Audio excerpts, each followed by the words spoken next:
बोलो गंगा मैया की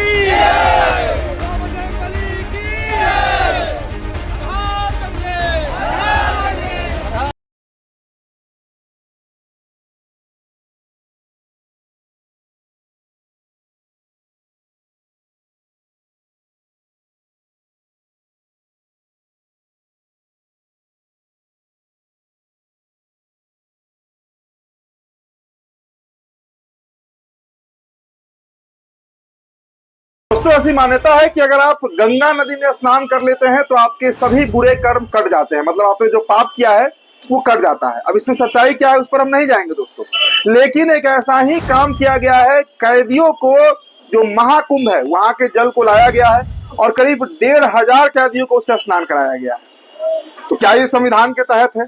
क्योंकि दोस्तों जो कैदी होते हैं जो जेल के अंदर बंद है वो कुछ ना कुछ अपराध किए हैं, उसमें किसी का हत्या किया गया, कहीं चोरी डकैती, मतलब कोई ना कोई कुकृत्य करके ही वो जेल पहुंचे हैं। अब उन्हें दोस्तों स्नान कराया जा रहा है। बड़ी इंटरेस्टिंग तस्वीर है तो आपको हम दिखाएंगे दोस्तों। इसके अलावा दोस्तों देखिए एक और खबर है कि एक पोस्टर आपको हम दिखाएंगे, इसमें लिखा है I am a Hindu mad mad Hindu. और तस्वीर क्या थी कि दोस्तों देखिए शिवाजी जयंती पर एक जुलूस निकाला गया और मस्जिद के सामने जिस तरह का उग्र प्रदर्शन किया गया, हिंसा हो सकती थी, दंगा भड़क सकता था। तो ये खबर भी आपको हम बताएंगे। इसके अलावा दोस्तों मालेगांव की एक खबर आपको हम बताएंगे जहां पर सिर्फ अफवाह के बदौलत, मतलब सिर्फ अफवाह के बिना पर 19 मुसलमानों को गिरफ्तार कर लिया गया। ये अपने आप में एक बड़ी खबर है। इसके अलावा दोस्तों उत्तर प्रदेश की भी एक खबर है जहां पर मदरसों का जो मामला चल रहा था, आपको याद होगा नवंबर में हमने खबर बताया था आपको कि मदरसा एक्ट के तहत उसे संवैधानिक दर्जा खुद सुप्रीम कोर्ट ने दिया था, यूपी सरकार पर डंडा चला था। अब उस मामले में एक नया अपडेट आया है जो आपको हम बताएंगे दोस्तों। तो आप सभी का स्वागत करते हैं द लाइव टीवी में। मेरा नाम उदित तारण है। द लाइव टीवी, सच सबसे आगे। चलिए खबरों की शुरुआत करते हैं। सबसे पहले दोस्तों आप ये तस्वीर जरा सा देख लीजिए। दोस्तों ये तस्वीर देखिए, दैनिक भास्कर ने ये खबर जो है वो साझा किया है और प्रयागराज में जो महाकुंभ लगा है, बड़ा मेला लगा हुआ है, श्रद्धालु पहुंच रहे हैं, हम उनकी आस्था को सलाम करते हैं, लेकिन ये तस्वीर कई तरह के सवाल खड़े करते हैं कि भाई प्रयागराज की सेंट्रल जेल नैनी और जिला जेल में बंद करीब 1450 कैदी, मैंने कहा ना कि करीब 1500 कैदी ऐसे हैं जिन्हें जेल में ही संगम के जल से स्नान कराया गया है। तो ये खबर दोस्तों अपने आप में मतलब अजीबोगरीब टाइप की खबर है, क्योंकि देखिए माना तो जाता है कि गंगा के अगर हम जल से स्नान कर लें, हिंदू धर्म में खासकर मान्यता है कि अगर गंगा जल से हम स्नान करते हैं तो हमारे पाप कट जाते हैं। लेकिन दोस्तों इस दुनिया में जो आप कर्म करते हैं वो आपको भोगना ही पड़ता है। जेल में जो कैदी बंद हैं ये अपने ही कर्मों का, दुष्कर्मों का फल भोग रहे हैं। संविधान के तहत इन्हें सजा हुई है, सजा याफ्ता हुए हैं। इनमें कई ऐसे कैदी होंगे जिन्होंने बहुत बड़ा क्राइम किया होगा, लेकिन दोस्तों उन सब के लिए संगम का देखिए जल उपलब्ध कराया जा रहा है। यूपी मॉडल, योगी मॉडल यही है कि दोषियों के साथ जो लोग जुल्म करते हैं, जो लोग अपराधी हैं, उनके साथ किस तरह का रवैया यूपी सरकार। तस्वीर देखिए ना, ये जेल के अंदर की तस्वीर है दोस्तों, और एक एक करके जो लोग हैं वो पहुंच रहे हैं, स्नान कर रहे हैं और अपने पापों को धो रहे हैं। चलिए अब दोस्तों आपको हम अगली खबर दिखाते हैं। अगली खबर जरा सा आप देखिए दोस्तों, मालेगांव की तस्वीर देख लीजिए आप। पहले देखिए मालेगांव की जो खबर है, दरअसल मालेगांव में एक जुलूस निकाला गया था, शिवाजी जयंती मनाई जा रही थी और वहां पर जो जुलूस निकाला गया था उसमें जो लिखा हुआ है आप पोस्टर पर देख रहे हैं, I am a Hindu mad mad Hindu, और ये काफी आपत्तिजनक है। लेकिन अहिल्यानगर की ये तस्वीर है जो आप देख रहे हैं, और सीधे तरीके से ये जो दूसरे धर्म के लोग हैं, क्योंकि मस्जिद के सामने ये कृत्य किया जा रहा है, मस्जिद के सामने इस तरह के नारे लगाए जा रहे हैं। देखिए दोस्तों महाराष्ट्र में इन दिनों जिस तरह की घटनाक्रम दिख रही है, लगातार हर रोज कभी पुणे से, कभी ठाणे से, कभी कहीं से। अब अहिल्यानगर की ये तस्वीर आप देखिए 19 फरवरी की है। मस्जिद को निशाना बनाते हुए शिवाजी जयंती के जुलूस के दौरान हिंदुत्ववादियों ने दिखाया आपत्तिजनक पोस्टर। नीतीश राणे का पोस्टर दिखाते हुए जिसमें लिखा है कि जिहादियों का बाप। वहीं दूसरा पोस्टर देखिए जिसमें लिखा है कि जो छेड़ेगा हिंदुओं की हस्ती को मिटा डालेंगे उसकी हर एक बस्ती को। भाई हिंदुओं की हस्ती को कौन छू रहा है? आखिरकार हिंदुओं से इस देश में किसको समस्या है? कौन हिंदुओं पर अत्याचार कर रहा है? इस देश में न जाने कितनी पीढ़ी होंगी जो हिंदुओं की गुजर गई होंगी, कहाँ किसी पर अत्याचार हुआ? भाई ये जबरदस्ती का थोपना और हिंदुओं पर थोपना कि यहाँ पर अत्याचार हो रहा है, और जो आप अत्याचार करेंगे उनकी हस्ती को हम मिटा देंगे। ना अत्याचार करने वाला है, ना अत्याचार सहने वाला है, लेकिन नीतीश राणे जैसे जो नेता हैं, जो लीडर्स हैं, वो इस तरह का अगर राजनीति नहीं करेंगे तो ये नेता ही नहीं बनेंगे, ये विधायक नहीं बनेंगे, ये मंत्री नहीं बनेंगे। और दोस्तों, ये महाराष्ट्र कैबिनेट के मंत्री हैं।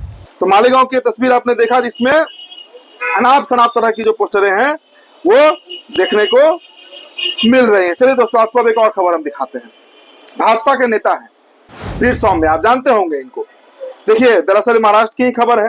हिंदूवादी नेता ने अवैध रोहिंग्या बांग्लादेशी अफवाह के बाद एसआईटी ने 19 मुसलमानों को गिरफ्तार किया है।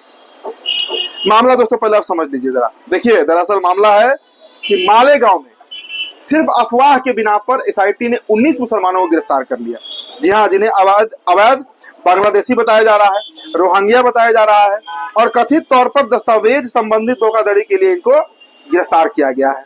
नासिक जिले के मुस्लिम बाहुल्य शहर मालेगांव के दौरे के बाद हिंदूवादी नेता ने अचानक वीर सौम्या ने घोषणा किया कि यहाँ 1000 से अधिक रोहिंग्या और बांग्लादेशी लोग अवैध रूप से रह रहे हैं। उन्होंने बिना किसी डर के यहाँ रहते हुए अवैध भारतीय दस्तावेज भी हासिल कर लिए हैं, और इस दावे की संख्या के कुछ ही दिनों बाद ये बढ़कर 4000 अवैध अप्रवासी पहुंच गए हैं। दोस्तों, सवाल वही है, बांग्लादेश और महाराष्ट्र के बीच कम से कम 2500 किलोमीटर की दूरी है। ये वहां पहुंचे कैसे? ये बंगाल का बॉर्डर पार कैसे किए? ये बिहार का बॉर्डर पार कैसे किए? ये यूपी का बॉर्डर पार कैसे किए? एसटीएफ क्या कर रही थी? बीएसएफ बॉर्डर सिक्योरिटी फोर्स क्या कर रही थी? गृह मंत्रालय इस देश का क्या कर रहा था? और अब जो मुसलमान वहां पे जमाने से रह रहे हैं उनको जबरदस्ती गिरफ्तार कर लिया गया। 19 मुसलमानों की अब तक गिरफ्तारी हो चुकी है, और ये जो नेता है ये कह रहे हैं कि अवैध बांग्लादेशी और रोहिंग्या मुसलमानों की जो संख्या है वो लगातार बढ़ रही है। देखिए, एसआईटी की अब तक की जांच के आधार पर यह पुष्टि हो गई है कि अवैध रोहिंग्या या बांग्लादेशी अप्रवासी नहीं है। ज्यादातर मामलों में वे अन्य राज्यों से आए हुए प्रवासी भी नहीं है, बल्कि स्थानीय लोग हैं। मतलब हो सकता है कि कुछ मुसलमान ऐसे भी हों जो दूसरे राज्य से आए हैं, लेकिन बांग्लादेशी अब तक वहां नहीं मिले हैं। लेकिन उसके बावजूद अब तक 19 मुसलमानों की गिरफ्तारी दोस्तों हो चुकी है। चलिए दोस्तों, आपको अब खबर दिखाते हैं यूपी की। दरअसल यूपी में मदरसा बोर्ड को लेकर एक बार फिर विवाद जो है वो गहरा गया है। आपको याद होगा, नवंबर के महीने में सुप्रीम कोर्ट ने, माफ कीजिएगा, हाई कोर्ट ने फैसला दिया था कि जो मदरसे हैं उत्तर प्रदेश में वो जायज है, वो लीगल है, और मदरसा एक्ट 2004 के तहत वो काम कर रहे हैं। अब इस मामले में जो नया अपडेट आया है दोस्तों वो आप देख लीजिए। दरअसल अमर उजाला के एडिटर साहब खबर बता रहे हैं दोस्तों, मदरसा, देखिए, सुप्रीम कोर्ट ने कहा है कि मदरसा डिग्री धारकों के ट्रांसफर पर केंद्र और यूपी सरकार से मांगा जवाब। मतलब सुप्रीम कोर्ट ने जवाब मांगा है यूपी गवर्नमेंट से। देखिए, दरअसल मामला क्या है पहले आप समझ लीजिए। सुप्रीम कोर्ट ने मदरसों में उच्च शिक्षा यानी हायर एजुकेशन प्राप्त कर चुके छात्रों को मान्यता प्राप्त विश्वविद्यालय, कॉलेज या अन्य शैक्षणिक संस्थानों में स्थानांतरित करने या समायोजित करने की मांग वाली याचिका पर केंद्र सरकार और उत्तर प्रदेश को नोटिस जारी किया है। दरअसल मामला ये चल रहा था कि जो बच्चे मदरसा से अपने ग्रेजुएशन या हायर एजुकेशन लेकर निकल रहे थे उन्हें यूपी सरकार नकार रही थी। अब इस पर सुप्रीम कोर्ट ने सख्त हिदायत दी है कि उन बच्चों को या तो आप अन्य कॉलेज में ट्रांसफर करें, और उनके डिग्री जिसको लेकर विवाद है उस पर भी सफाई मांगी गई है।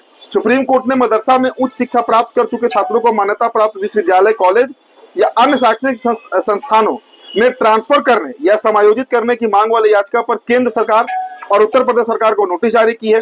इस याचिका को मदरसों में डिग्री प्राप्त करने वाले 10 छात्रों ने दायर किया था, जिस पर अदालत ने उत्तर प्रदेश मदरसा शिक्षा बोर्ड को नोटिस भेजा है। अब ये भी जान लीजिए दोस्तों कि 25,000 से अधिक जो मुसलमान छात्र हैं उनके भविष्य संकट में है। तो ये भी एक बड़ी खबर है, क्योंकि ये करारा झटका जो है वो उत्तर प्रदेश गवर्नमेंट को लगा है, यानी योगी आदित्यनाथ को लगा है। तो फिलहाल दोस्तों इस रिपोर्ट में इतना ही। बहुत बहुत शुक्रिया। द लाइव टीवी, सच सबसे आगे।